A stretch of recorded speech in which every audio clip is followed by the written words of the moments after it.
Hello বন্ধুরা, good morning. আশা করি তোমরা সবাই খুব ভালো আছো। আমিও খুব ভালো আছি। অর্পিতা ডেইলি লাইফস্টাইলের নতুন একটা ব্লগে তোমাদেরকে অনেক অনেক স্বাগত। তোরসা এইভাবে কেন বসে আছে সেটা তোমরা নিশ্চয়ই বুঝতে পারছো না। আজকাল তোরসা মাছ খেতে দেখছি ভীষণই ভালোবাসছে। মাছ আলা তো আমাদের বাড়ির সামনে দিয়ে, ঘরের সামনে দিয়ে যাওয়ার কোনো রকমেই উপায় নেই। আজকে আমাদের মাছ নেওয়ার কোনো ইচ্ছাই ছিল না, কিন্তু তোরসা মাছওয়ালাকে ডেকে বাড়ি নিয়ে চলে এসেছে। আজকে মাছ নেওয়ার একটু ইচ্ছে ছিল না, কারণ রুই কাতলা মাছ রোজ রোজ খেতে ভালো লাগে না, কিন্তু কি আর করা যাবে। তোরসা তো মাছওয়ালাকে ডেকে বাড়িতে নিয়ে চলে এসেছে। যাই হোক, মাছ তো কিনে রান্নাবান্না খাওয়া দাওয়া হলো। আর এখন আমি সবজি কেটে নিয়েছি সন্ধ্যাবেলায় জলখাবার বানানোর জন্য। আজকে বানাবো পাস্তা। অনেক দিন পাস্তা খাওয়া হয় না, মনটা খুব পাস্তা পাস্তা করছিল।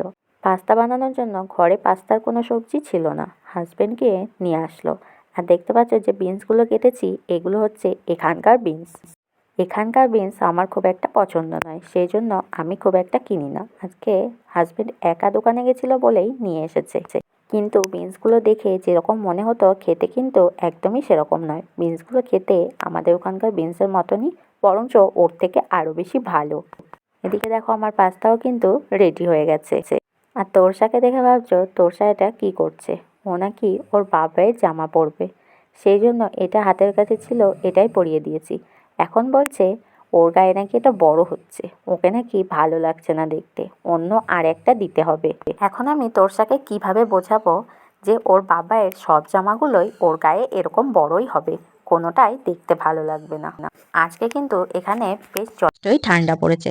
এখানে তো সারা বছরই ঠান্ডা থাকে, শুধু দুপুরবেলা যখন রোদ থাকে সেই টাইমটুকুনি সোয়েটার লাগে না, তাছাড়া সকাল আর রাতে হালকা হলেও সোয়েটার দরকার পড়ে। তোমরা নিশ্চয়ই ভাবছো আমি আর তোরসা কি বলা বলি করছি।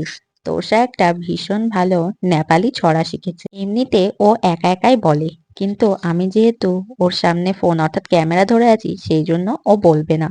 আর আমিও চেষ্টা করে যাচ্ছি যদি তোরসাকে দিয়ে ছড়াটা বলানো যায়। তারপরে দুদু মামা আম্মা। আরেকটা বলো তো। কি? ওই যে কি বলে না দিদিরা, পুটনি পুটনি কি বলে?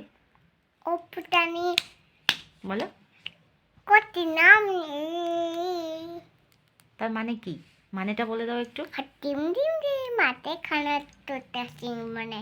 তারপরে টিম টিম টিম ইমবাবেশ।